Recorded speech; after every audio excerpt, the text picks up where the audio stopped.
guys, Al here. Quick video. I just want to cover why I like Hairy Vetch. So this, I'm cutting off a cover crop by an orchard behind my house. Just a few trees in here, 7 or 8 apple trees. And I need to be able to get in here to these trees and trim them and things. So I decided to mow this cover crop off. Now this is kind of, I call this my test field. So I've been testing a lot of different methodologies here that I then will implement on the farm. So at the farm, I'm leaving things go, calling them wildlife pastures. I'm sure somebody else has used that term in the past, but it's one I've started using recently, and I really like that terminology. I think from a visual and it paints a really nice visual of kind of what we should be picturing and striving for, right? So that way our aesthetic goals are lined up with what a wildlife pasture is, which might be in line with what a typical livestock pasture might be, that would be mob grazed, right? So a lot of big, heavy biomass, let it get tall, let it be fawning cover, let turkey poults survive in there, let it be good with pollinator mixes because of the diversity, etc.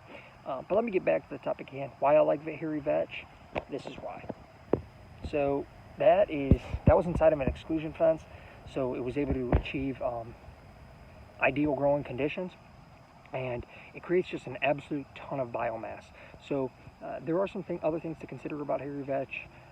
You know, it's a legume. I wouldn't do a monoculture of it, but I do like it with a rye grain. I also have several other things in my mixes, which I won't go into in this video, but I do enjoy it because it tends to grow like a vine. It'll climb up the rye grain as the rye grain's maturing. It can climb through you know, your ground cover, the other clovers. It'll climb up, like crimson clover, for example, is a nice tall clover. It'll climb up it, and it just really creates quite a bit of biomass, especially when it's not overbrowsed. So this is a small field, so I didn't get as good of a taste of the overall production it could produce at that scale. But on my larger fields at the farm, I mean, it is really produced very, very well.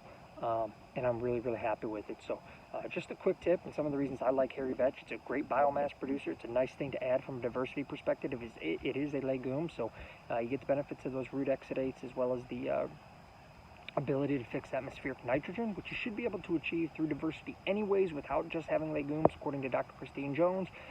But as most know, a legume does tend to have as long as it's inoculated or the bacteria is already existing in the soil because it's been inoculated previously, you should be able to fix atmospheric nitrogen. A good way to check that is check the roots. You can see those nodules on there, and I had another video where I showed that, but you can see the little nodules. If you Google it, you'll be able to see that, and that's that atmospheric nitrogen being fixed.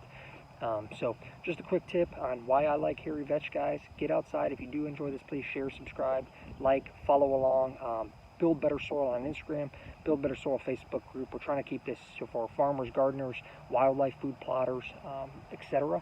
So it's not just singularly focused around one thing, just anybody who's interested in building better soil. So follow along, subscribe. I appreciate you guys tuning in. Get outside, build better soil.